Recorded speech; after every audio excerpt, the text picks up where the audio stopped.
Alright, note to self. Spooky ghost, time to move.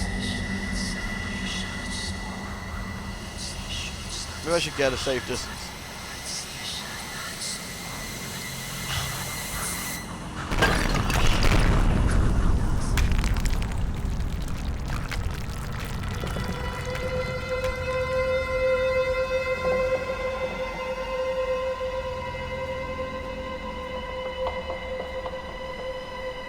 I guess we should follow where the students went?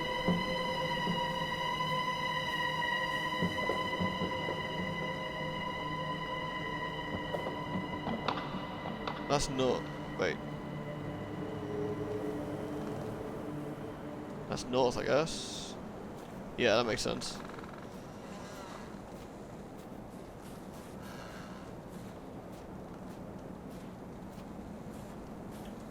Well, that's creepy.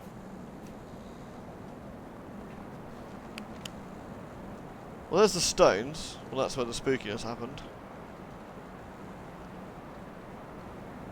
I'm going through that pass to the south. To the little right at the stone, south right. Cool. Well, I guess we need to know what happened.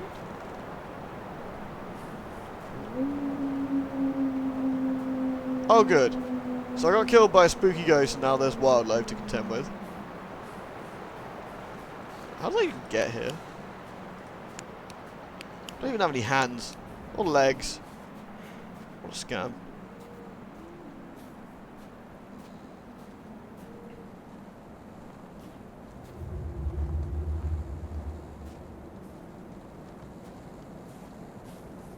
Huh.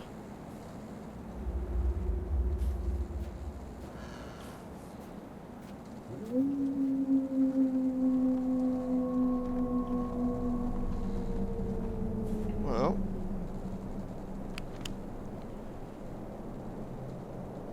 Yeah, this trail leads to this clearing.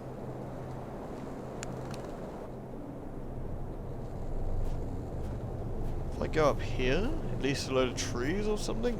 Unless, if I'm reading that right.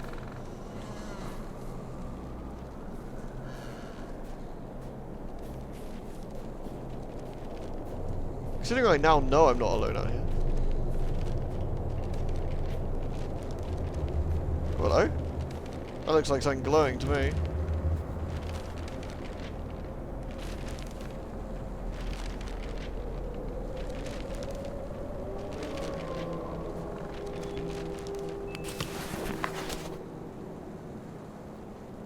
Mysterious lights above the Svobodny Cosmodrome. Mysterious events in the sky were noted during the night of the 4th to 5th of July. Witnesses testified that they had seen a bright orange sphere which had crossed the sky above the city several times, moving chaotically and immediately changing its direction of flight. Finally, it stopped and disappeared. Major Gayarka, an aviation professional, confirms it is impossible for any flying object we know to move like that. The military and Cosmodrome's personnel answered our questions in a short and firm way by distancing themselves to the event, informing us there was no active in the area as well and there were no tests performed. Well, that's good. Do I get on my map where I picked that up? Yes. Good. So I'm exactly where I think I am, which is a plus.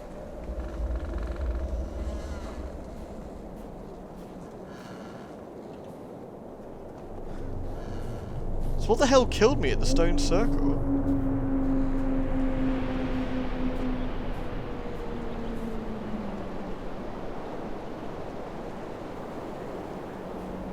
Well, it stopped snowing. Well, that's good.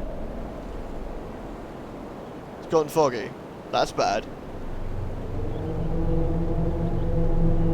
It's gotten spooky. That's worse.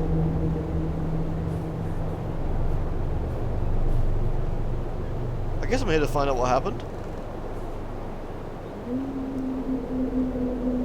Oh, I agree.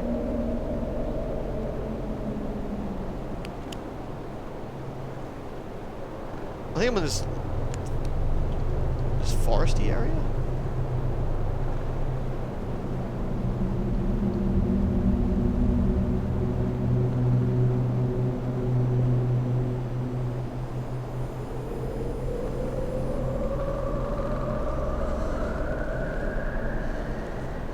Well, the noises are getting louder this way.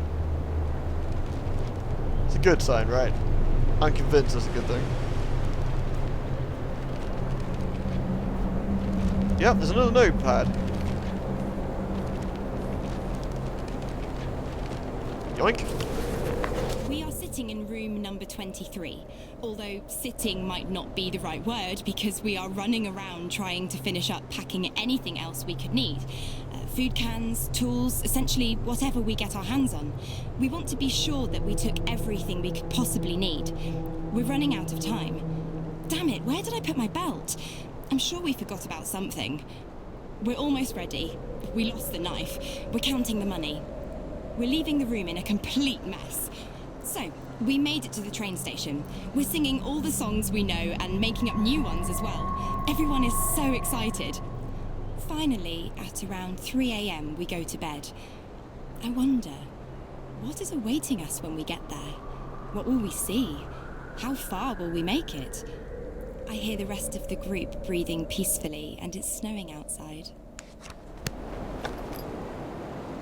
Is it me or is it darker now?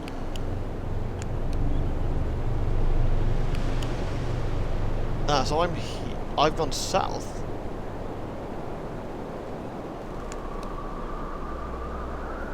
Sure. Oh, I see something glowing over there.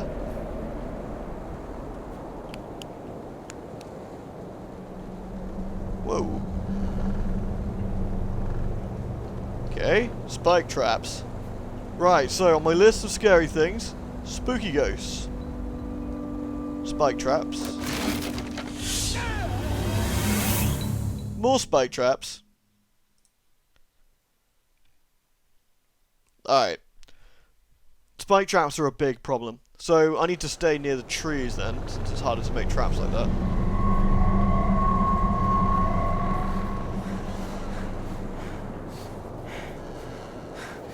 Right, this is the way, wasn't it?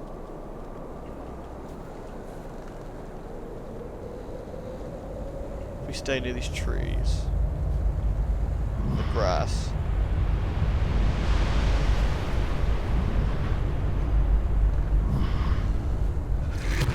Whoa! The hell? Oh, Jesus! Why does everything hate me? I'm a tourist. I haven't done anything yet. I've literally picked up a couple of notes. Friggin' jerks.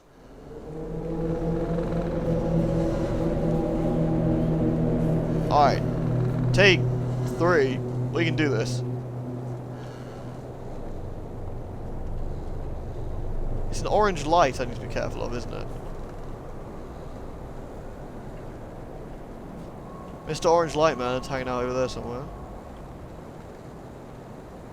Not sure what his problem is, but, you know, he's a jerk. I'm not here to question that. Maybe it's because he's naked in the snow. I'd be upset if I was naked in the snow, too. Maybe we're supposed to stealth. Oh, God. I hope not. I'm traditionally very good at stealth, I'll have you know. Oh, you can actually see the circle in the snow there.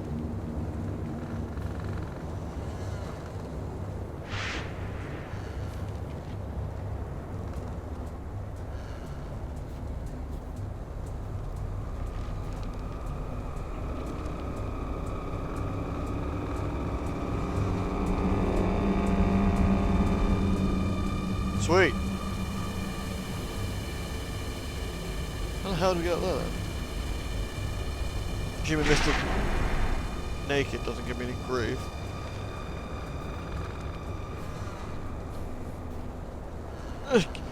Oh, in a world without jumping, getting around small objects is painful.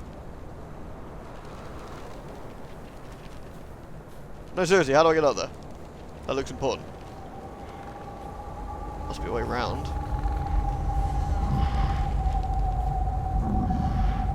Ooh. Hey! Oh, you're a dickhead.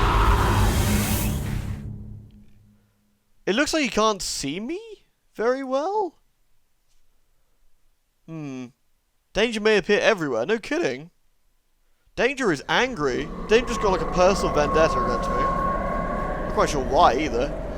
That's what I did to you, Mr. Orange Naked Dude.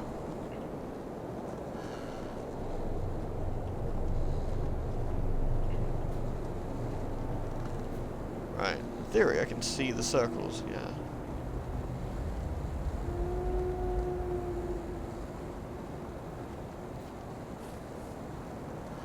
Who builds spike traps like that anyway?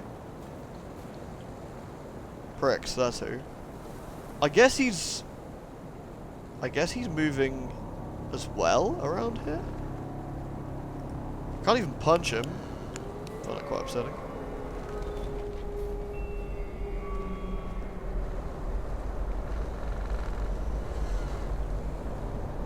Uh-oh.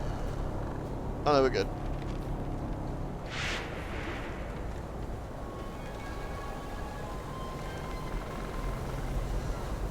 If I work my way this around this side.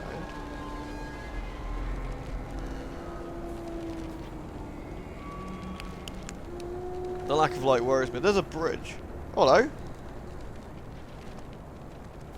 think that was one of the students. Ah, and a note. At least I can orientate myself every time I find one of these damn things. Oh dear God. A guard's confessions. 72-year-old Anna, after years of silence, decided to talk about events from her past. She told us, "I am terminally ill and have nothing to lose. I want people to know what harm has been done and all of this in the name of science." Anna described the place, a science research centre where scientists allegedly conducted inhumane experiments on prisoners. There was a special chamber. They had never allowed us to get even close. It was guarded by soldiers. Although I did see people that had been taken there, not many came back. I kept in touch with one of them. I asked him what they'd been doing there and why so few came out of there alive. He looked at me terrified. He said, "Anna, have you ever seen nothingness? A deep emptiness with no end?" I was there. I stood above the collapsed valley of the universe, on the border between reality and unreality. There's an abyss there, a gigantic well with no bottom. A dark cave of hell, and I felt it. It was drilling in my head, like a ticking clock. It looked at me from below. It was sneaking up on me, and slowly started entering me. The darkness. Sometime later, the same prisoner gave me a letter to pass on, in which he'd begged for help. I was supposed to give it to the press and expose the whole thing, but the letter disappeared. Up until now, I don't know what happened to it. Anyway, they'd probably cover up the whole thing. We asked the supervisors of the prison unit to which Anna was subject for a comment. Vladimir Koronsky, the unit's commander, strongly denied such events took place. He also informed us in a short message that Anna was a guard but never worked in the mentioned above centre because an object like that simply does not exist.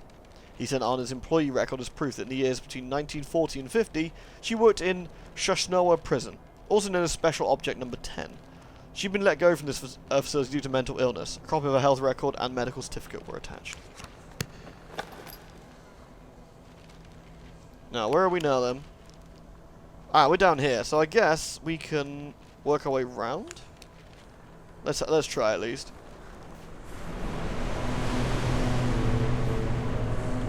So we kind of want to get up there. Not that I really know why, but there seems to be a good a reason as any. Well, this leads us up. This seems to be part of the same forest as before. What's up here then? 67N, 70 East.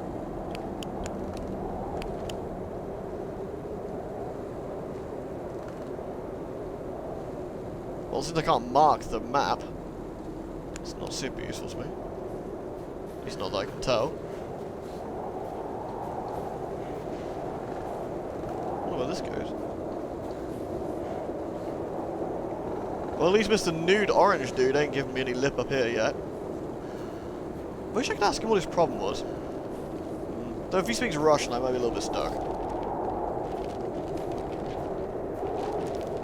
That sounds like in the note? Letter?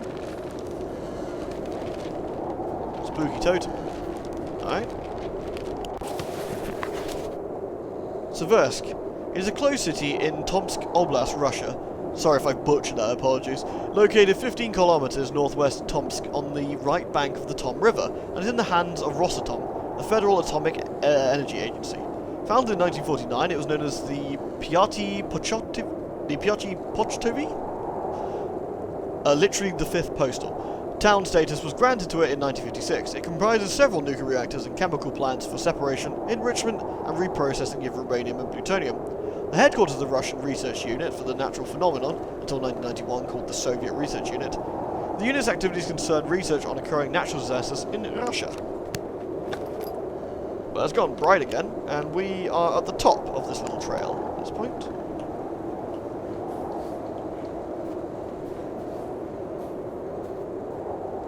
More of these little totem things. So if we're at the top of this trail, then this in theory leads the way back down. And this map's quite big, but I guess we should look up here before we move on.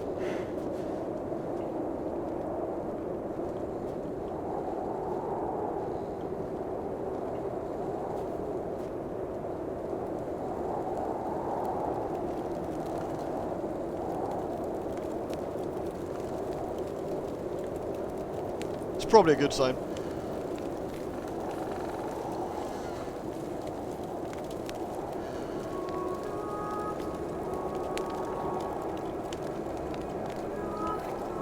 Probably a good sign.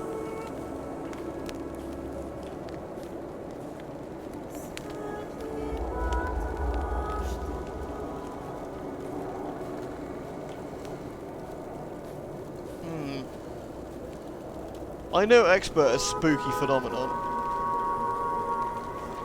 but ethereal singing, crazy tornadoes, sigils lighting up on sort of poles,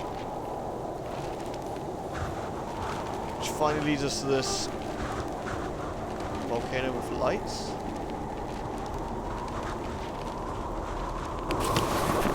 We discovered the first bodies by the pine trees. A makeshift campfire suggested they tried to warm up. The bodies were only in underwear. I decided to thoroughly search the area between the tent and the tree line. I discovered the other bodies every few hundred meters apart. A position indicated the victims attempted to return to the tent as fast as they could. This could mean that the threat was gone and the group decided to go back to the tent, or just the opposite. Someone or something appeared from the forest and forced its victims to run. At this point, it is difficult to determine what exactly happened. I have collected small samples from all bodies for further research at the unit's laboratory.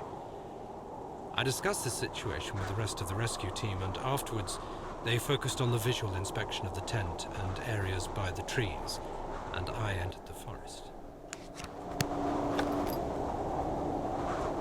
Looks like someone has been, like, well, sacrificed.